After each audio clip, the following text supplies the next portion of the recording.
नमस्कार, स्वागत है आपका डॉक्टर साहिब में और मैं हूं आपके साथ सौम्य राठी। डॉक्टर साहिब के आज के एपिसोड में हम एक बार फिर से अक्कल दाँत के बारे में बात करने वाले हैं कि जब उसकी ग्रोथ होती है तब कितनी तकलीफ होती है, उसकी वजह से कंधों और सर में भी दर्द क्यों होने लगता है।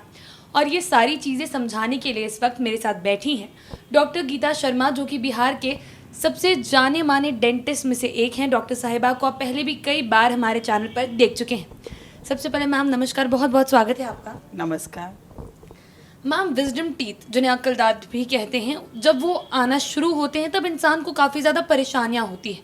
कई बार लोग ये समझ भी नहीं पाते हैं कि ये दिक्कत इसलिए हो रही है क्योंकि एक नया दांत आ रहा है। तो मैं चाहूँगी आज आप दर्शकों को बताएं कि कैसे समझे कि एक विजडम टीथ किसी को आ रहा है, उससे क्या क्या दिक्कत होती है।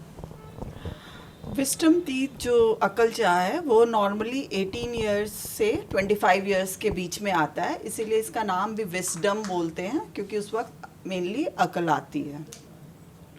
जब अकल चाह आता है तो नॉर्मली पेशेंट को पेन, फीवर इस टाइप के सिम्टम होते हैं। काफ़ी टाइम तक सिवियर पेन फील होता है।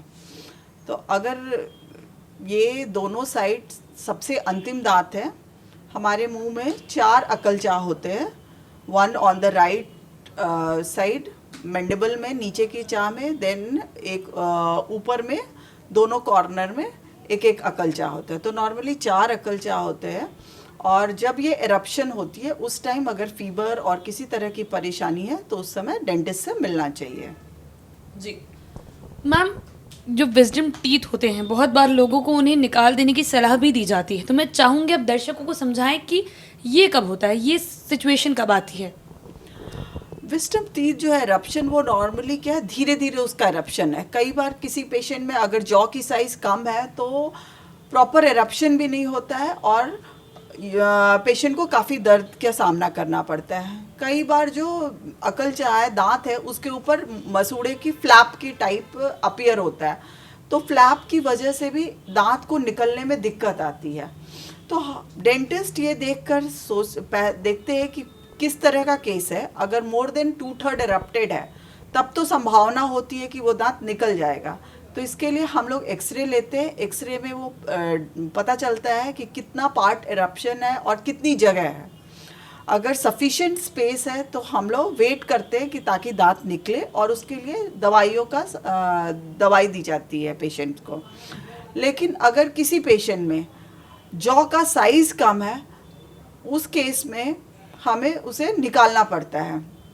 दूसरी चीज़, अगर उसमें फ्लैप है और 2/3 part of the tooth erupted है तो वहाँ पे ओपरक्युलेक्टमी भी हमारे पास मोड ऑफ ट्रीटमेंट होता है, जिसमें वो जो जिंजाइवल फ्लैप है उसको काट देते हैं ताकि दांत निकलने को प्रॉपर स्पेस मिल सके। तीसरी चीज़, जब पता चले कि वहाँ पे कोई स्पेस हमारा काफ़ी कम है तो वहाँ पे उस केस में extraction is the only option. वहाँ पे सलाह दी जाती है मरीज़ को कि उसको निकाल लिया जाए। कई बार इसकी वजह से कंधों तक दर्द जाता है, कई बार सर में भी दर्द होने लगता है, तो ऐसा कब है। एक्चुअली ब्लड सप्लाई जो है वो नर्व के थ्रू होता है, तो कई बार क्या है कि वो सेम नर्व ब्रेन को भी जाता है, तो इसकी वजह से वहाँ रेडिएट करता है। तो अगर ईयर में और सर में भी पेन रेडिएट कर सकता है। तो अगर पेशेंट को इस तरह की प्रॉब्लम आती है तो उन्हें डेंटिस्ट से मिलना चाहिए। They will give the proper medicine और फिर इस प्रॉब्लम का समाधान हो जाता है। मैम, कई बार लोग विजडम टीथ को एक्स्ट्रा दांत की तरह भी देखते हैं और इसलिए भी कई बार लोग इसे निकलवाते हैं। तो इसकी ज़रूरत होती है या सेफ होता है हमेशा इसे निकलवाना। देखो, अगर विस्डम टीथ एक्स्ट्रा है नो डाउट, बट अगर पेशेंट को कोई प्रॉब्लम नहीं है तो उस केस में निकलवाना इज़ नॉट द ऑप्शन। दांत एरप्ट है तो उसको रहने देना चाहिए। लेकिन अगर उसकी वजह से तकलीफ हो रही है, जॉ की साइज़ कम है, कई बार क्या है कि थर्ड मोलर अपने एडजेसेंट टीथ को भी प्रॉब्लम क्रिएट करता है, बिकॉज वो उसमें क्या है कि वो प्रॉपर एंगल में नहीं आता है। कई बार वो एंगुलेटेड आता है, सीधे की बजाय वो टिल्टेड आ रहा है। अगर वो टिल्टेड आ रहा है तो बाजू वाले दांत को भी वो परेशान करता है, और उसके कारण क्या है कि वहाँ पे फूड लॉजमेंट होता है, उसे प्रॉपर स्पेस नहीं मिल रहा है, फूड लॉजमेंट है। तो फूड लॉजमेंट के कारण क्या है कि बगल वाले दांत में सड़न की संभावना होती है। तो उस केस में दांत को निकलवा देना चाहिए। जी, उम्मीद करती हूँ कि डॉक्टर साहिबा ने जो सारी बातें बताई हैं आपने उन्हें ठीक तरीके से सुना और समझा होगा।